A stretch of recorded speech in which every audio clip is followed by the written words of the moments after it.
تو قرآن مجید میں اللہ تعالیٰ کا ارشاد ہے وَمَن يَبْتَغِ غَيْرَ الْإِسْلَامِ دِينًا فَلَن يُقْبَلَ مِنْهُ، جو اسلام کے علاوہ کسی اور چیز کو دین بنائے گا ہرگز یہ قابل قبول نہیں ہے۔ یہ میں نے آیت اس لیے پڑھی ہے کہ کچھ دن پہلے ایک ہندو نے میرے بیان پہ تبصرہ کیا، کہیں ہم نے جنت پہ بیان کیا، گناہوں سے بچنے پر بیان کیا، آخرت کے پر بیان کیا، تو کسی ہندو نے، کیونکہ نام سے پتہ چل جاتا ہے نا کہ یہ مسلمان نہیں ہے، اور اس کے تبصرے سے بھی پتہ چل گیا، اس نے کہا کہ یہ مسلمان اسکالرز جو ہیں یہ اپنی عوام کو جنت جہنم فرشتے انہی چکروں میں الجھا کے رکھیں گے جس کی وجہ سے مسلمان ترقی نہیں کر سکتے، اور یہ دنیا کے بہت ساری لذتوں سے محروم ہے، انہی چکروں میں الجھا کے رکھیں گے یہ فرشتے، قبر کا عذاب، ٹھیک ہے، جنت اور کیا جہنم۔ آگے اس نے یہ کہا اچھا پھر جب ایسا کوئی بالنگ ہوتی ہے نا تو پھر آگے سے چھکے چوکے مارنے والے بھی بہت ہوتے ہیں، تو فوراً کچھ لوگوں نے رپلائی یہ کیا کہ تو جب مرے گا نا تو پتہ چلے گا۔ ہندو کو رپلائی یہ کیا کہ تو جب مرے گا، ہمارے غفار بھائی تھے جو بھی تھے انہوں نے یہ کمنٹس کیے کہ تو جب مرے گا نٹور لال تو تجھے پتہ چلے گا، مرے گا تو پتہ چلے گا۔ اب ان کو یہ کمنٹس نہیں کرنے چاہیے تھے، یہ تو آپ نے دھمکی دے دی نا۔ تو اس نے پھر آگے سے جواب دیا بات تو صحیح کی، جب مرے گا تو پتہ چل جائے گا تجھے، لیکن ہر صحیح بات کرنے کی ہر ایک کے ساتھ کرنے کی نہیں ہوتی۔ غیر مسلم کے ساتھ بات چیت میں اس طرح کی دھمکیاں دینا شروع کر دینا، اس کے ساتھ تہذیب سے دلائل سے بات کرنی چاہیے، اور اگر دلائل نہیں ہے تو چپ کر کے بیٹھے رہو، کیا ضرورت ہے اپنے پھینکنے کی رپلائی میں۔ تو مرے گا تو پتہ چلے گا، یہ دھمکی جب ہو جب آپ دلائل سے سمجھا کے عاجز آ گئے ہوں، پھر آخر میں کہو کہ بیٹا مرے گا تو پتہ چل جائے گا۔ جیسے قرآن نے بھی دھمکیاں دی ہیں، دلائل کے انبار لگا دیے، پھر بھی جب بات سمجھ میں نہیں تو اللہ نے فرمایا تمتعوا، مزے اڑا لو، فإن مصيركم إلى النار، آنا جہنم کی آگ کی طرف ہے، اڑا لو مزے، کوئی فرشتہ نہیں ہے، کوئی قبر نہیں ہے، کوئی جنت نہیں، کوئی جہنم نہیں، مزے کرو، پھر ٹھکانہ کیا ہے جہنم کی آگ۔ تو وہ جو نٹور لال سنگھ تھے انہوں نے جواب میں رپلائی کیا، انہوں نے کہا کہ مرنے کے بعد فرشتہ بھی نظر آئے گا، جنت بھی نظر آئے گی، جہنم بھی نظر آئے گی، تو آنی تو دنیا میں چاہیے جب ہمیں اعمال کو درست کرنے کی ضرورت ہے۔ جب دنیا میں ہمیں ایک چیز نظر نہیں آ رہی، جب ضرورت ہے، تو مرنے کے بعد دکھا کے کیا ملے گا؟ اسلام کیوں دکھانا چاہ رہا ہے مرنے کے بعد یہ چیزیں؟ بات آ رہی ہے سمجھ میں؟ اشکال اعتراض آ رہا ہے سمجھ میں کہ بھائی یہ کیسا دین ہے جو کہہ رہے ہیں مرنے کے بعد سب چیزیں نظر آئیں گی؟ تو مرنے کے بعد کیا فائدہ؟ ابھی دکھاؤ نا، تاکہ ابھی ہم دیکھ لیں، ایمان لے آئیں۔ اللہ کو نہ اللہ نظر آ رہا ہے، اس نے اللہ کبھی کہا نہ اللہ نظر آ رہا ہے، نہ فرشتے نظر آ رہے ہیں، نہ جنت نہ جہنم، نظر کچھ بھی نہیں آ رہا، اور بولنے مرنے کے بعد نظر آئے گا۔ تو عمل تو ابھی کرنا ہے، اور دکھا کب رہے ہو؟ مرنے کے بعد۔ تو جب ضرورت ہے اس وقت دکھاؤ نا۔ تو نٹور لال کا اعتراض سمجھ میں آیا؟ اس کا قرآن نے جگہ جگہ جواب دیا ہے۔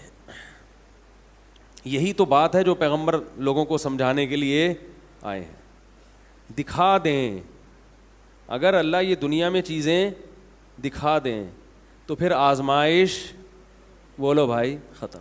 دیکھی ہوئی چیزیں تو تم بھی مانتے ہو، ہم بھی مانتے ہیں، جو نظر آ رہی ہیں چیزیں نٹور لال بھائی ٹھیک ہے، وہ تو تم بھی دیکھ رہے ہو اور ہم بھی دیکھ رہے ہیں، اس میں تو اختلاف ہے ہی نہیں۔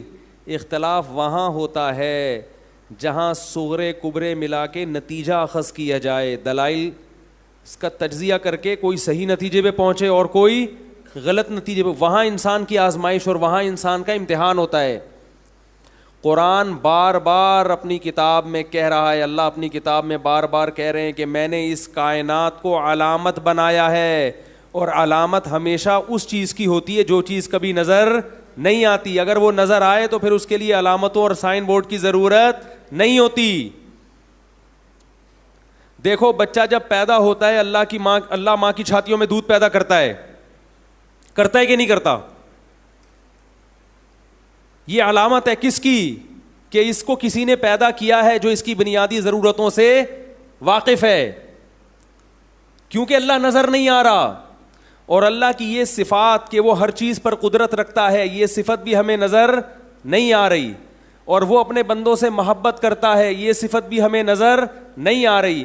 تو اللہ نے اپنے وجود کو ثابت کرنے کے لیے ایک علامت لگائی ہے، سائن بورڈ، کہ اسے دیکھ کر مجھ پر ایمان لاؤ.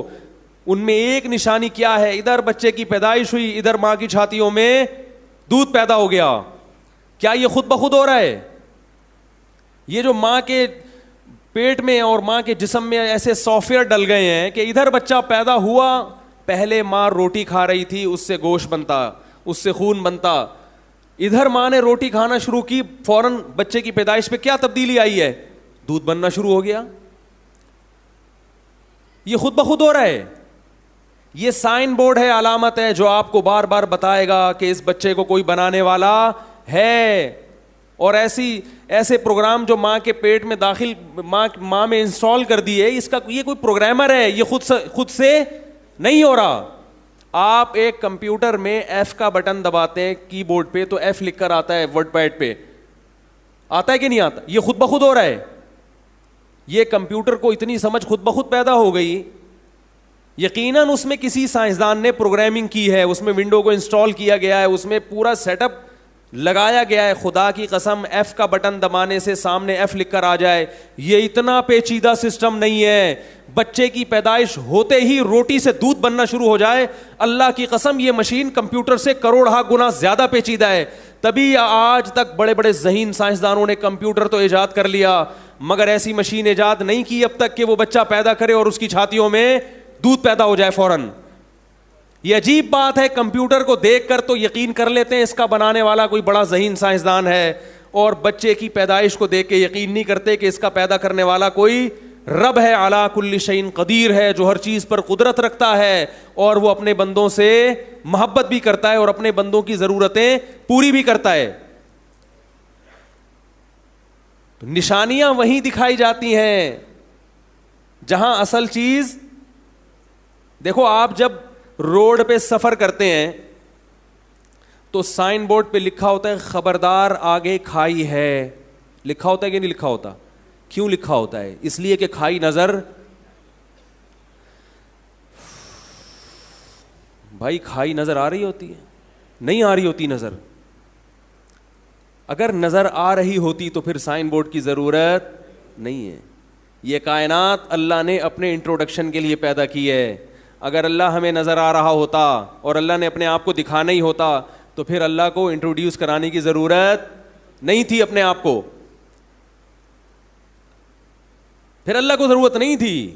پھر ہندوؤں کو بھی اللہ نظر آ رہا ہوتا اور اللہ بھی نظر آ رہا ہوتا. جب اللہ نظر آئے گا تو جو آرڈر دے گا وہ تو بہت اچھی طرح ماننا پڑے گا. ایس ایچ او صاحب جب نظر آ رہے ہوتے ہیں اور وہ کوئی آرڈر دیتے ہیں تو اس آرڈر پر عمل ہونے کے لیے کسی مذہبی اسکالر کی تقریر سننے کی ضرورت نہیں ہوتی. کیا خیال ہے بھائی؟ تو یہ جو مذہبی اسکالرز کا مذاق اڑاتے ہیں نا بہت سے غیر مسلم، یہ اس لیے اڑاتے ہیں کہ یہ اللہ کی نشانیوں سے بھرپور فائدہ اٹھا رہے ہیں مگر اللہ کو ماننے کے لیے تیار نہیں ہیں، ماننے کے لیے تیار نہیں ہیں. ایک نشانی تھوڑی ہے. تو سائن بورڈ پہ لکھا ہوتا ہے خبردار آگے کیا ہے؟ کھائی. اسپیڈ بریکر کا نشان ہوتا ہے اس لیے کہ آگے اسپیڈ بریکر نظر نہیں آتا. نشانی کیوں لگائی ہوتی ہے؟ کہ جب نظر آئے گا تو پھر بریک کا ٹائم بولو بھائی نہیں ہوگا. جب نظر آئے گا تو بریک کا ٹائم، اسی وجہ سے تو نشانی لگائی جاتی ہے. اللہ نے اس کائنات میں اپنی وجود کے لیے اور اپنی قدرت کے لیے، اپنی نشانوں کے لیے کروڑ سائن بورڈ لگا دیے ہیں. یہ بتایا کہ ان تمام اس سائن بورڈ کو دیکھ کر اللہ پہ یقین نہیں آتا تو یہ والا سائن بورڈ دیکھ لو. سوکھے چارے سے ہم کیسے گائے کے تھنوں سے چکنا گاڑھا دودھ نکالتے ہیں تمہارے لیے، یہ سائن بورڈ نظر نہیں آتا. سورج کو دیکھو زمین سے 9 لاکھ گنا بڑا، کروڑوں سال گزر چکے ہیں اور ایسی انرجی پھینک رہا ہے. کہتے ہیں 1 سیکنڈ میں سورج جو انرجی پھینکتا ہے وہ ہزاروں لاکھوں ایٹم بموں کی سے جو انرجی خارج ہوتی ہے نا, اس سے زیادہ انرجی 1 سیکنڈ میں سورج خارج کر دیتا ہے. اتنا ایندھن اس میں کہاں سے آ رہا ہے, اور کتنے تناسب سے اللہ نے اس کو زمین کو اس کے گرد گھمایا ہے, اور کتنے کروڑوں سال سے مشرق سے نکلتا ہے اور مغرب میں غروب ہو جاتا ہے. للشمس ينبغي لها ان تدرك القمر ولا الليل سابق النهار.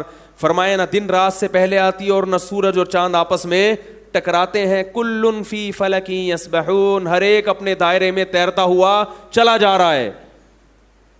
اتنے بڑے بڑے جسم کے ستارے اور سیارے پیدا کر دیے, لٹو کی طرح ان کو گھما دیا اس نے. یہ کیا ہے, اللہ کی کیا ہے یہ نشانی ہے بھائی.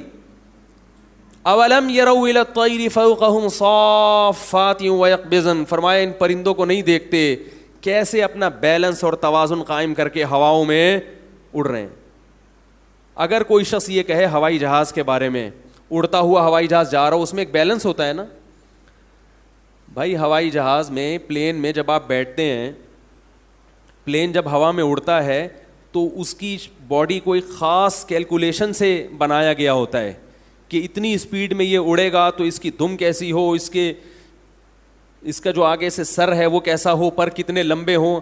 آپ اگر جہاز کے پر چھوٹے کر دیں تو گر جائے گا, ضرورت سے زیادہ بڑے کر دیں تو نقصان ہوگا. کوئی ایک چیز بھی ہوائی جہاز کی باڈی میں ایسی نہیں ہوتی جو غیر ضروری ہو پوری. اور یہ بڑے بڑے انجینئروں کی محنت ہوتی ہے, اور یہ ہزاروں سال کی انسان کی محنت ہے, اس کے بعد جا کے اس نے ہوائی جہاز کو ہوا میں اڑایا ہے. ایک بیلنس چاہیے, لیکن پھر بھی وہ اپنی مرضی سے نہیں اتر سکتا, اس کو رن وے چاہیے, بہت ساری چیزیں اس کو چاہیے اڑنے کے لیے.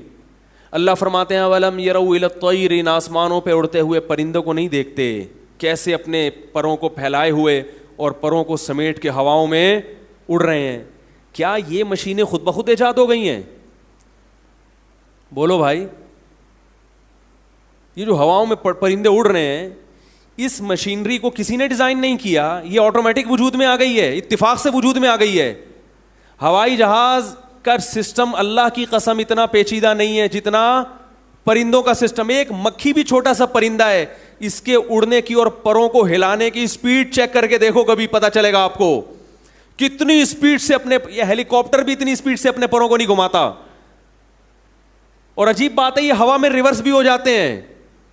ہوائی جہاز ہوا میں ریورس, بولو نا یار, نہیں ہوتا, وہ ریورس نہیں ہوتا.